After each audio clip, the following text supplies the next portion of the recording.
سرور کائنات سرور موجودات مبدائے کائنات سبحان اللہ تاجدار عرب و عجم فخر آدم و ولی آدم سبحان اللہ شفیع المذنبین انیس الغریبین حضور رحمت للعالمین ہادی کل مولائے کل دانائے سبل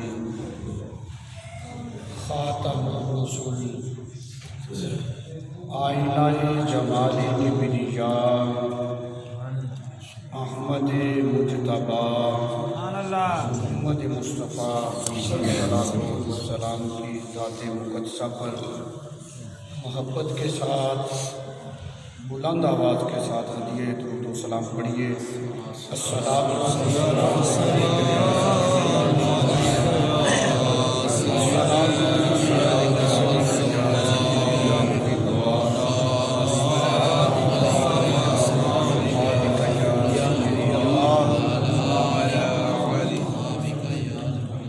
نبی کریم علیہ السلام کا فرمانے ذیشان ہے۔ حضور فرماتے ہیں کہ جب میرا امتی مجھ پر درود بھیجتا ہے رب تعالیٰ میری روح کو میرے جسم میں لوٹا دیتا ہے۔ سبحان اللہ۔ میں اپنے امتی کا درود سنتا بھی ہوں اور اسے جواب بھی ارشاد کرتا ہوں۔ سبحان اللہ۔ تو یہ کتنی بخت والی بات ہے بندے کے لیے۔ ہم کہتے ہیں کہ ہماری حاضری بھی حضور کی بارگاہ میں لگ جائے تو درود پاک پڑھنے سے لگتی ہے، حضور سنتے ہیں اور جواب بھی ارشاد فرماتے ہیں۔ حدیث کے الفاظ پہ تھوڑا سا غور کرنے پھر آگے چلتے ہیں۔ سرکار نے فرمایا کہ جب میرا امتی مجھ پر درود بھیجتا ہے اللہ تعالیٰ میری روح کو میرے جسم میں لٹا دیتا ہے۔ سبحان اللہ۔ یہ لفظ استعمال ہوئے ہیں۔ سبحان اللہ۔ پھر حضور فرماتے ہیں میں سنتا بھی ہوں جواب بھی ارشاد فرماتا ہوں۔ مجھے یہ بتاؤ کہ کوئی لمحہ ایسا ہے جس لمحے میں حضور کی ذات پہ درود پاک نہ پڑھا جاتا؟ سبحان اللہ۔ سبحان اللہ۔ کوئی ایسا لمحہ ہے؟ اگر کوئی کہے نہیں جی کوئی بن بھی سکتا ہے، اسے کہو اچھا چلو ہے تو نہیں لیکن مان لیتے ہیں۔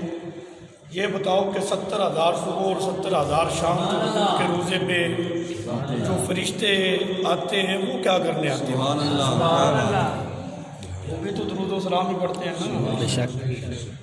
اس کا مطلب یہ ہے کہ ہم زندہ نبی کے ذکر کی محفل میں بیٹھے ہیں۔ تو میری درخواست یہ ہوگی کہ آپ نے زندوں کی طرح بیٹھنا ہے۔ سبحان اللہ۔ قبلہ علامہ صاحب فرما رہے تھے ادھر آ جاؤ، وہ یہی سمجھانا چاہ رہے تھے کہ ہم زندوں والا ماحول بنائیں، قبرستان والا نہیں۔ ٹھیک ہے نا جی؟ تو اللہ تعالیٰ پیارے حبیب علیہ السلام کے ذکر کی ہم سب کو کرنے کی اور سننے کی توفیق عطا فرمائے۔ ویسے علم الکلام کا ایک ضابطہ ہے، تھوڑا ذکر کر دوں چلتے ہیں آگے۔ مقام علیین اور مقام سجین کہ جب گناہ گار بندہ آسان کرتے ہیں، جب گناہ گار بندہ اس کا آخری وقت آتا ہے، اس کی روح کو اس کے جسم سے نکالا جاتا ہے تو اس کی روح کو اس کے جسم سے بھی زیادہ بدتر، زیادہ برے مقام پہ رکھا جاتا ہے۔ اللہ اکبر۔ اور جب کوئی نیک، کوئی صالح بندہ دنیا سے رخصت ہوتا ہے، اس کی روح اس کے جسم سے جدا ہوتی ہے تو پھر اس کی روح کو اس کے جسم سے بھی اعلیٰ اور افضل مقام پر رکھا جاتا ہے۔ باتیں دو ہیں، علم الکلام کا ضابطہ ہے، آسان کر کے ذکر کر رہا ہوں۔ گناہ گار، سیاہ کار، بدکار بندہ مرتا ہے، اس کی روح اس کے جسم سے جدا ہوتی ہے، اس کے جسم سے بھی زیادہ بدتر برے مقام پہ رکھی جاتی ہے۔ بندہ نیک ہو، صالح ہو، اللہ کا ولی ہو، وہ جب مرتا ہے تو اس کی روح اس کے جسم سے بھی زیادہ افضل مقام پر رکھی جاتی ہے۔ سبحان اللہ۔ اس میں یہ چکر ہی کوئی نہیں، یہ فلانی جماعت نے لکھا ہے، یہ فلانے لوگوں کی بات ہے، نہیں، یہ علم الکلام کی بات ہے، ٹھیک ہے۔ اس ضابطہ کے نظر میں ہم بات کر رہے ہیں کہ نیک آدمی جب فوت ہوتا ہے تو اس کی روح اس کے جسم سے اعلیٰ مقام پر رکھی جاتی ہے۔ مجھے سب بتاؤ نا، کلو نفس ذائقۃ الموت کے تحت جب نبی کریم علیہ السلام کی روح مبارک آپ کے مبارک جسم سے جدا ہوئی نکالی گئی، ضابطہ تو یہ تھا کہ نیک آدمی کی روح کو اس کے جسم سے بھی اعلیٰ مقام پر رکھا جاتا ہے۔ جب حضور کی روح آپ کے جسم مبارک سے نکالی گئی تو کائنات میں آپ کے مبارک جسم سے افضل کوئی مقام تھا ہی نہیں۔ حکم یہ ہوا ایسا کرو کہ اس روح کو دوبارہ میرے محبوب کے مبارک جسم میں ہی لٹا دو۔ سبحان اللہ، نعرہ تکبیر، نعرہ رسالہ، نعرہ رسالہ، نعرہ رسالہ، یا رسول اللہ۔ زندہ نبی کا ذکر ہے، اور آج کی گفتگو میں جو چیز ذکر کی جائے گی بنیادی طور پر وہ یہ ہے کہ مقصد حیات، ہر چیز کا ایک مقصد ہوتا ہے، کسی نہ کسی مقصد کے لیے کسی چیز کو بنایا جاتا ہے۔ آخر ہمارے پیدا کرنے کا بھی کوئی مقصد ہے کہ کوئی نہیں؟ بے شک۔ صبح کو وہاں کام پہ چلے جاؤ، شام کو آ جاؤ، صبح روٹی کھاؤ، شام کو کھاؤ، سو جاؤ، صبح پھر یہی کہانی، اس لیے پیدا کیا گیا ہے۔ اس پہ ہم نے تھوڑا غور کرنا ہے، تھوڑی توجہ کرنی ہے۔ اللہ تعالیٰ نے ساری کائنات محبوب کے صدقے پیدا کی ہے، تو ہمیں کس کے لیے پیدا کی ہے؟ سبحان اللہ۔ اور یہ بات ذہن میں رکھنا، جو کمپنی ایک پینسل بناتی ہے نا، بال پین، کس مقصد کے لیے بنایا ہے کہ یہ لکھے؟ وہ اپنا مقصد فوت کر دے، لکھنا چھوڑ دے تو کیا ہوتا ہے اس کا انجام؟ جیب سے نکال کر کوڑے کی ٹوکری میں ڈال دی جاتی ہے۔ یہ جو انرجی سیور آپ نے لگا رکھا ہے، یہ لائٹ ہے، یہ خراب ہو جائے، جب تک اپنے مقصد کو پورا کر رہی ہے، مسجد کی زینت ہے نا، جب یہ اپنا کام چھوڑ دے گی تو پھر مسجد سے باہر اس کو جانا ہوگا۔ ایسے ہی ہے نا، فضول چیز کو رکھا نہیں جاتا، لیکن اپنے مقدر پہ ناز کرو۔ رب نے پیدا تو کیا تھا، وَمَا خَلَقْتُ الْجِنَّ وَالْإِنسَ إِلَّا لِيَعْبُدُونِ، رب نے اپنی عبادت کے لیے پیدا کیا تھا۔ مجھ سمیت ہم سب اپنے اپنے گریبانوں میں جھانکیں کہ کیا ہم اپنے مقصد کو پورا کر رہے ہیں؟ کیا رب نے اٹھا کر ہمیں کوڑے کے ڈھیر پہ پھینک دی ہے؟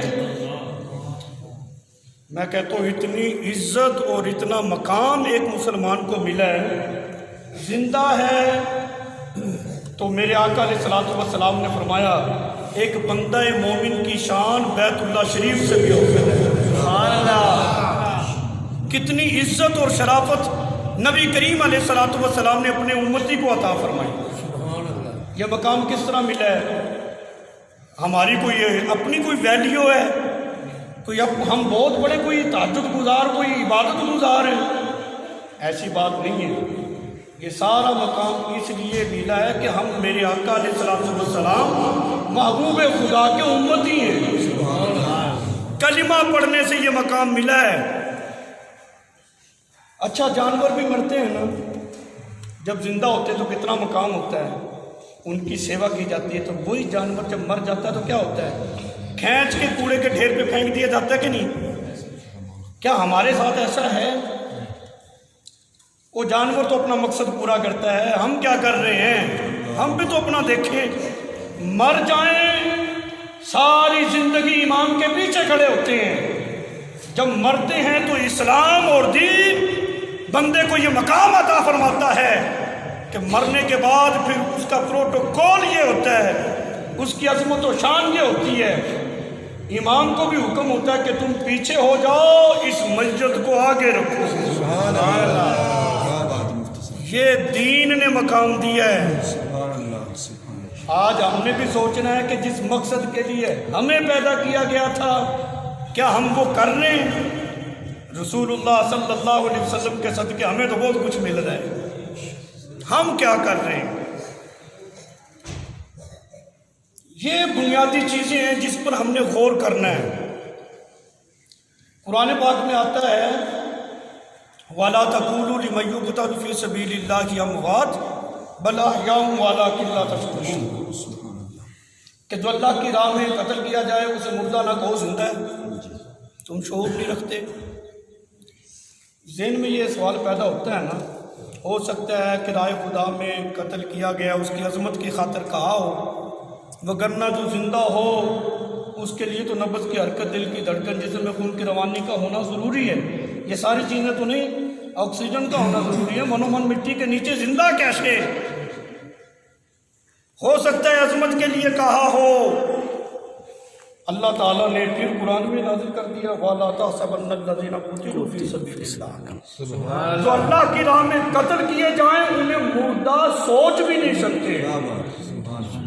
زبان پر بھی پابندی، عقل پہ بھی پابندی، نہ کہنا ہے نہ سوچنا ہے، بلکہ وہ تو ایسے زندہ ہیں ان کی حیات کے بارے میں شعور نہیں رکھتے، ایسے زندہ ہیں کہ وہ اپنے رب کے ہاں رزق دیے جاتے ہیں۔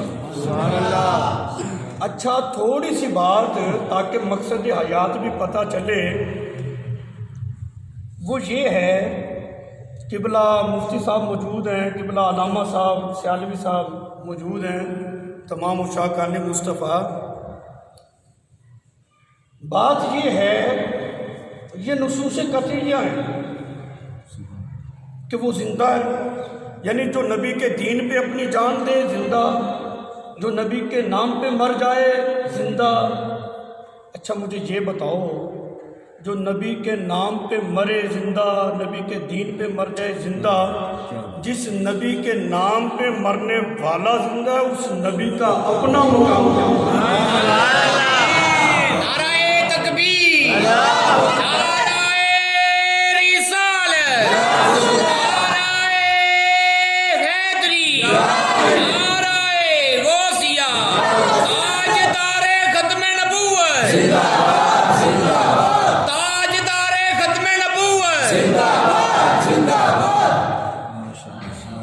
بات یہ ہے ہم زندہ نبی کے ماننے والے ہیں اور زندہ نبی کا ذکر کر رہے ہیں۔ ویسے بھی ہم تو کتابوں میں پڑھتے پڑھاتے یہی ہیں، پڑھا بھی یہی ہے کہ انبیاء کی جو حیات ہے یہ شہداء کی حیات سے بھی افضل ہے۔ شہداء کے بارے میں نصوص قطعیہ ہے کہ وہ زندہ ہیں، لیکن کبھی ایسا ہوا ہے کہ کسی نے، مولوی صاحب نے یہ فتویٰ دیا ہو، مفتی صاحب نے، کہ یہ شہید کی بیوی ہے، اس کا آگے نکاح نہیں ہو سکتا کیونکہ وہ زندہ ہے؟ کسی نے فتویٰ دیا؟ شہید جو ہوتا ہے اس کی جو منقوہ ہوتی ہے اس کا آگے نکاح ہوتا ہے نا۔ انبیاء کی حیات شہداء کی حیات سے اس لیے افضل ہے کہ انبیاء کی جو بیویاں ہوتی ہیں ان کا آگے نکاح نہیں ہو سکتا، وہ اسی طرح انبیاء کے نکاح میں رہتی ہیں۔ سبحان اللہ۔ اب آئیں ہم مقصد حیات کی طرف۔ مکاشفۃ القلوب کتاب کا نام ہے، اس میں یہ روایت میں نے پڑھی، ساتھ ساتھ گفتگو کرنی ہے۔ قبلہ مفتی صاحب نے مجھے حکم دے دیا تھا بڑا مزہ آیا، تو میں نے کہا میں کوشش کروں گا۔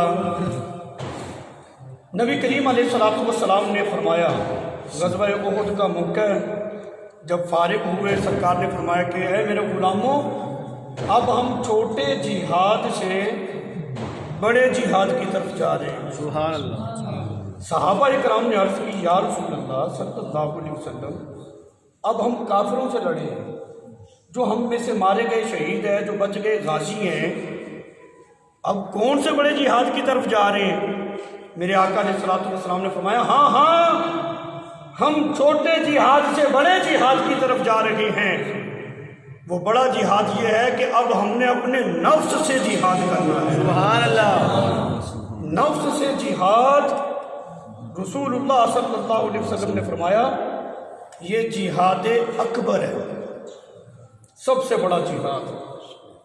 فرمایا کہ اس جہاد کی طرف جا رہے ہیں۔ اچھا یہاں پر ایک مسئلہ بھی سنتے جائیں، جو چھوٹے جہاد میں مر جائے وہ تو زندہ ہے، اور جو بڑے جہاد میں اپنی جان رب کی بارگاہ میں پیش کرے وہ کیسے مردہ ہو سکتا ہے؟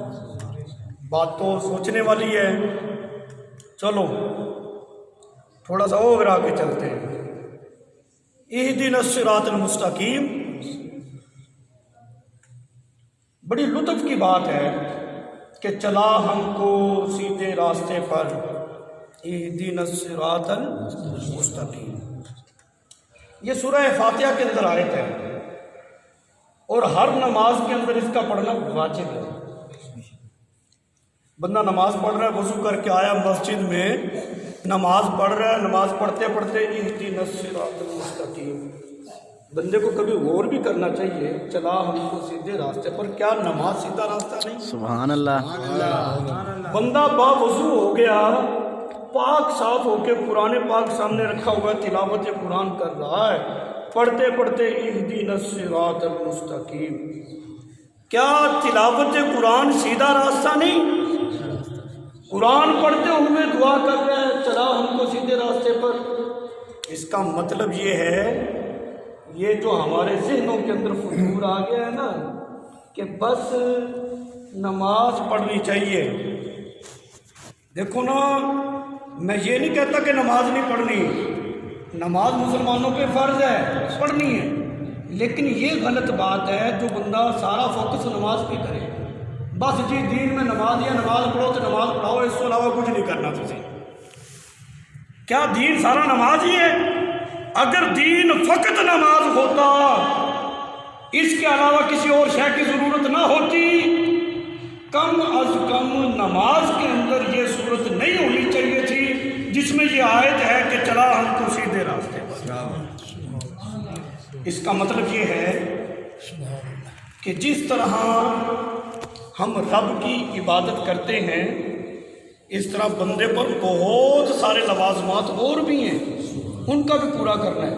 بندہ والدین کا گستاخ ہو، میرا یہ دعویٰ ہے، علماء کی موجودگی میں بات کر رہا ہوں، والدین ناراض ہیں، والدین کا گستاخ ہے، اپنا سر رکھے سجدے میں، اس کے ماتھے کو کیڑا لگ جائے، سجدے میں اس کی موت آ جائے، اس بندے کی بخشش نہیں ہونی جب تک اس کے والدین اس پر راضی نہیں ہوتے۔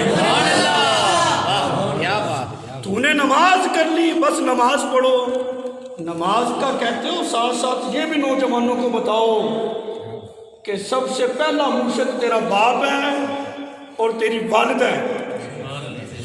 والدین کی خدمت کرتے کوئی نہیں، ان کو پوچھنے والا ہے کوئی نہیں، پیر صاحب کے جا کے ہاتھ گرم کر رہے ہیں، کچھ بھی قبول نہیں ہونا۔ باپ کو جنت کا مین دروازہ کہا گیا ہے، ماں کو، بچوں کے بارے میں یہ کہا گیا کہ تمہاری جنت تمہاری ماں کے قدموں کے نیچے ہے، اس سے اپنی جنت حاصل کرو، پھر جہاں سے گزرنا ہے وہ باپ ہے، اس کا بھی وہ جو مین دروازہ ہے جہاں سے گزر کے جانا ہے۔ یہ ایسی چیزیں ہیں، جب تک گھر میں جو دو مرشد بیٹھے ہیں، جو بزرگ ہیں، جب تک ان کو راضی نہیں کرو گے کوئی عبادت بھی قبول نہیں ہونی۔ سبحان اللہ۔ باپ راضی کوئی نہیں تو رب راضی کوئی نہیں ہوتا۔ تو کہتا جی میں پیروں نو راضی کیتا ہوا ہے، وہ پیر کا راضی ہونا وہاں پہ کیا کرے گا جب رب بھی راضی کوئی نہیں۔ پہلے والد کو راضی کر، جو نذرانے وہاں پہ جا کے پیش کرنے ہیں، خدا کی قسم بفر رسول پہ بیٹھا ہوں، سنی حنفی بریلوی ہوں، ہم بزرگوں کے ماننے والے، ایسی بات نہیں ہے، بات صحیح کر رہا ہوں، اپنے نوجوانوں کی اصلاح کرنا چاہتا ہوں۔ جتنے نذرانے وہاں پر جا کے دیتے ہو، اس کا نصف اپنے والدین کو دو، اللہ تعالیٰ دین دنیا کی ساری دولتیں عطا کرے۔ دین کو سمجھے ہی کوئی نہیں، یہ دین میرے آقا نے بیان کیا ہے، رسول اللہ صلی اللہ علیہ وسلم نے بتایا، یا رسول اللہ صلی اللہ علیہ وسلم میں تو جہاد پہ جانا چاہتا ہوں، جہاد کتنی بڑی عبادت، اور اس وقت جہاد کی پتہ کتنی ضرورت تھی اور مسلمانوں کی کتنی قلت تھی، ایک ایک نوجوان کی ضرورت تھی، لیکن سرکار نے فوقیت کس چیز کو دی؟ ماں زندہ ہے، والدین زندہ ہیں، جا ان کی خدمت کر، تیرا یہی جہاد اکبر ہے۔ اب کوئی نیا دن آ گیا مارکیٹ میں؟ بات وہ کرو جو میرے آقا علیہ الصلوۃ والسلام کے فرامین سے ثابت ہو۔ آج ہمارے معاشرے کا یہ آدمی ہے، ہمارے اندر یہ بات آ گئی ہے کہ بچہ جب اپنے آپ کو سنبھالنے والا ہو جاتا ہے وہ کہتا ہے یہ فضول چیز ہے، جب یہ مر جائیں گے پھر جا کے نظام سارا سیدھا ہوگا۔ اور خدا کا خوف کر، بہت ساری ایسی چیزیں نعمتیں ہوتی ہیں جو اللہ تعالیٰ ان بزرگوں کے صدقے عطا کر رہا ہو۔ بے شک اور جب یہ بزرگ گھر سے نکلتے ہیں نا اور قبرستانوں کا جب یہ رخ کرتے ہیں تو ساتھ وہ برکتیں بھی لے جایا کرتے ہیں۔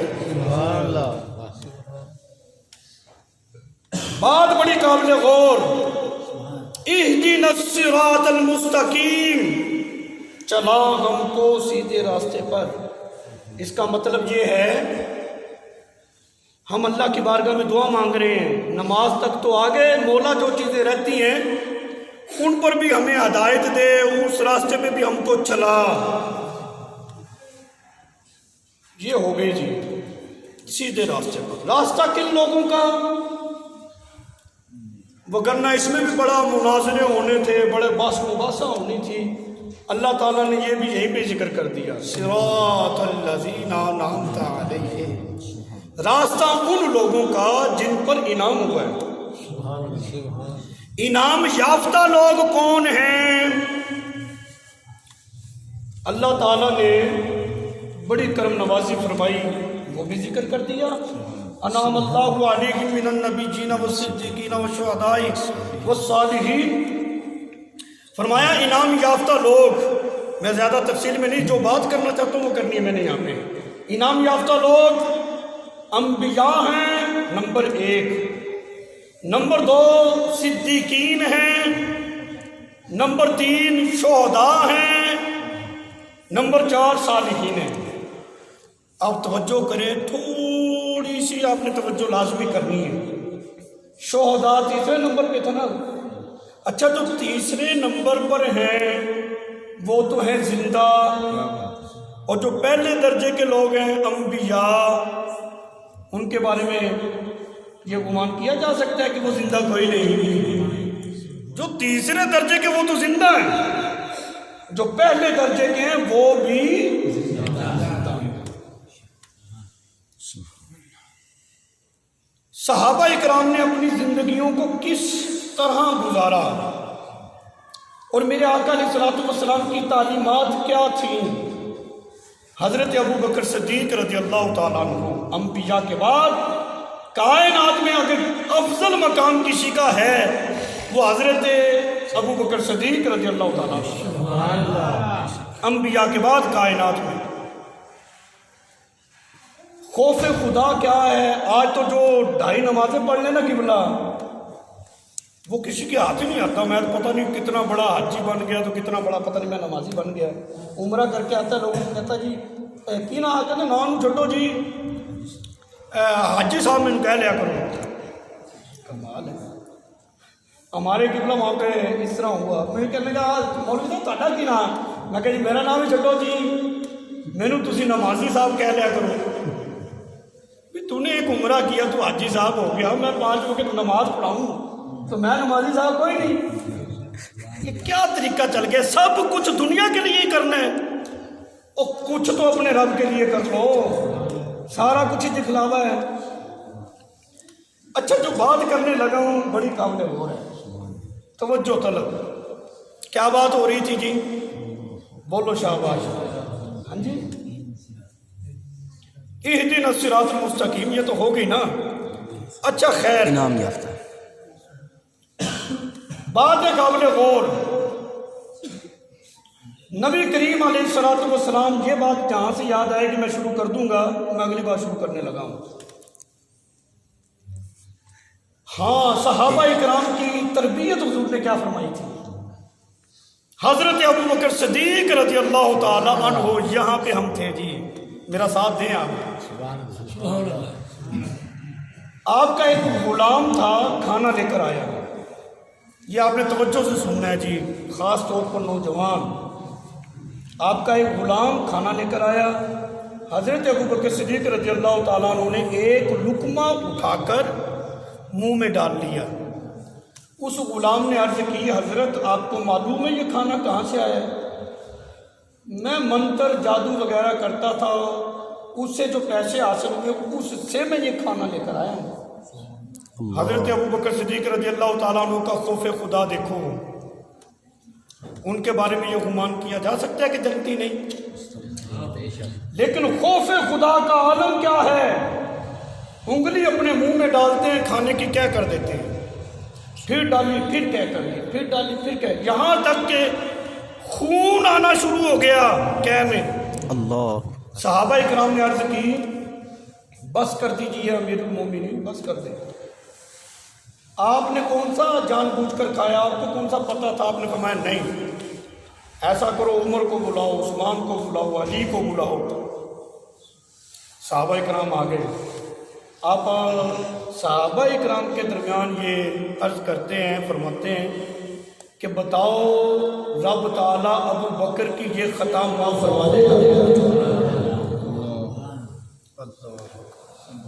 صحابہ اکرام نے فرمایا آپ کو کون سا پتا تھا؟ جی اللہ تعالیٰ معاف کرنے والا ہے، معاف کرے گا، آپ چھوڑیں اس بات کو۔ آپ نے فرمایا نہیں، مجھے چاہیے تھا پہلے میں پوچھ لیتا، اور جو رزق میں کھا رہا تھا اس کی پہلے میں تصدیق کر لیتا۔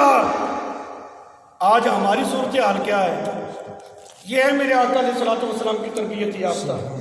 آج کوئی روڈ پہ کھڑا ہو کے رشوت لیتا ہے نا، جب اس سے کہا جائے یہ رشوت، کہتا نہیں سارا دن تو اتنے کھلوتے ساڑی محنت ہے، دین والے نے آدھی خوشی نال دیتے نے۔ ہمارے ایک عزیز تھے قبلہ، میں ملنے کے لیے چلا گیا سینٹرل جیل، تو بڑا حساب کتاب ہے، جہاں جاؤ وہیں پہ پیسے مانگتے ہیں، وہ 10 روپے بھی لے لیتے ہیں، ان کی غیرت اتنی کہ میں نے کہا یار یہ رشوت جو ہے نا یہ درست نہیں ہے، آپ نہ لیا کریں۔ کہتا چنگا پھر تو ملاقات کر لی، اور ہوا بھی یہ کہ میں ملاقات نہیں کر پایا۔ یہ ہمارا معاشرہ ہے، جب تک ہم کسی حرام کام سے گزرتے نہیں ہیں ہم کسی کام کو کر نہیں سکتے۔ یہ اسلامی جمہوریہ ہے، یار افسوس کرو سارا کچھ امریکہ کے پیٹے ہی پانے، ہم کیا کر رہے ہیں؟ امریکہ نے آ کر کہا تو روڈ پہ کھڑا ہو کے رشوت مانگ، کس نے کہا ہے تمہیں آ کر؟ تم تنخواہ لے رہے ہو۔ ہمارے اسلاف، ہمارے بزرگ صحابہ اکرام، ان کی تعلیمات، ان کی سیرت تو یہ ہے کہ انجانے میں لقمہ گیا ہے تو اس کا بھی اتنا افسوس کیا ہے۔ آج ہمارا رب پہ اعتماد ہی کوئی نہیں۔ حدیث پاک ہے کہ بچہ جب پیدا ہوتا ہے، جہاں دوسرا کچھ لکھا جاتا ہے 120 دن کا ہو جائے نا، یہ بھی لکھ دیا جاتا ہے یہ کمائے گا اور یہ کھائے گا۔ اب وہ کچھ بھی کر لے اس سے زیادہ ایک پائی بھی حاصل نہیں کر سکتا۔ جب یہ بات طے کہ جو تمہارے مقدر میں وہی ملنا ہے تو پھر اس کو حلال طریقے سے حاصل کرو نا، حرام طریقے سے نہیں۔ یہ ہماری بد نصیبی ہے کہ ہم اس کو حرام طریقے سے حاصل کر رہے ہیں۔ وہ تھا ہمارا مقدر، اگر ہم جائز طریقے کو اپناتے تو وہ رزق ہمارے پاس آنا تھا اور حلال بھی۔ حضرت عمر فاروق رضی اللہ تعالیٰ عنہ کتنے جلیل القدر سے آدمی ہیں، جن کے سائے کو دیکھ کر شیطان بھی راستہ چھوڑ دیا کرتا تھا۔ یہ عمر ہے جن کے بارے میں انگریز نے یہ لکھا ہے اگر اس دنیا اسلام میں ایک اور عمر آ جاتا تو اس دنیا سے کفر و شرک کا نام و نشانی ختم ہو جاتا۔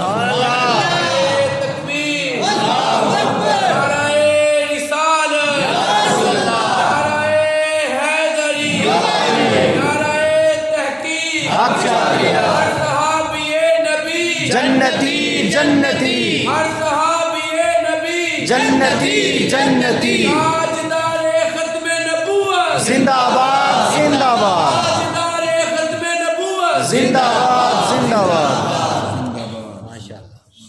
یہ وہ عمر فاروق رضی اللہ تعالیٰ عنہ ہیں جن کی چٹھی دریائے دجلہ کو جائے وہ بھی اوپر ہو کے چلنا شروع کر دیتا ہے۔ بھی وہ دریائے دجلہ کی کوئی آنکھیں تھی، کوئی ہاتھ تھے، کوئی زبان تھی، کوئی عقل تھی، لیکن جب بندہ رب کا ہو جاتا ہے تو پھر ساری مخلوق بندے کے تابع ہو جایا کرتی ہے۔ سبحان اللہ۔ حضرت عمر فاروق رضی اللہ تعالیٰ عنہ سفر کر رہے ہیں۔ اب اس چیز کو ذرا سمجھیں۔ ایک آدمی نے یہ کہہ دیا وَلِمَنْ خَافَ مَقَامَ رَبِّهِ جَنَّتَانِ، جو اپنے رب سے ڈر گیا اس کے لیے ڈبل جنت ہے۔ سبحان اللہ۔ گھوڑے سے کبھی جسم پہ تاری ہو گئی، لرزہ تاری ہو گیا، اتنا خوف خدا زمین پر تشریف لے آئے۔ صحابہ اکرام اٹھا کر آپ کو گھر لے گئے۔ صحابہ اکرام جب عیادت کے لیے گئے نا پوچھنے کے لیے عمر طبیعت کیسی ہے، فرمانے لگے عمر کو کچھ بھی نہیں ہوا، دعا کرو رب عمر کو معاف کر دے، میں ٹھیک ہی ٹھیک ہوں۔ سبحان اللہ۔ یہاں جس کے 2.5 مرید ہو جائیں وہ پیر یہ سمجھتا ہے کہ جنت تو میرے ابے کی ہے، اب کوئی ضرورت کوئی نہیں، بہ جو تھے نماز پڑھنی تھی تو پھر میرے کو کی لینا ہے۔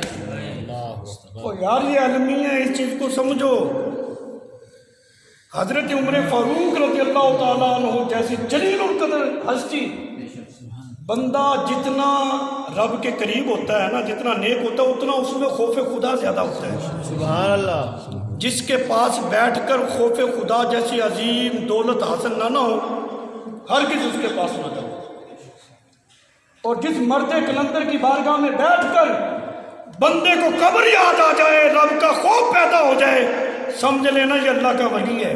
سبحان اللہ۔ یہ چیز فرمایا کہ بس یہ کہہ دو کتنے جلیل القدر صحابی جن کے بارے میں میرے آقا کا یہ فرمان ہے۔ فرمایا کہ نبوت کا دروازہ بند ہو گیا ہے، اگر سلسلہ ہوتا تو میرے بعد عمر نبی ہوتے۔ سبحان اللہ۔ یہ ان کا بیان ہے۔ اور جن کے بارے میں میرے آقا علیہ الصلوۃ والسلام نے فرمایا ہے جتنے آسمان کے ستارے اتنی نیکیاں میرے عمر کی ہیں، یہ ان کا بیان ہے، یہ ان کا خوف خدا ہے، یہ ان کی عاجزی اور انکساری ہے۔ یہاں جو 2.5 سپارے حفظ کر لیتا ہے اس کی بھی گردن کے اندر سریا آ جاتا ہے کہ میں پتہ نہیں کتنا بڑا قاری بن گیا ہوں۔ بندہ جتنا دیندار ہو اتنا ہی نیاز مند ہونا چاہیے، اس کا سر جھکنا چاہیے دین کے آگے کہ دین نے مجھے اتنا کچھ دیا تو میرا بھی دین پر سب کچھ قربان ہے۔ حضرت عثمان غنی رضی اللہ تعالیٰ عنہ، میں بناسپتی دین کی بات نہیں کرتا جو آج کل مارکیٹ میں ہے، جو جگہ جگہ لوگ پہنچانے کی کوشش کر رہے ہیں، نہیں،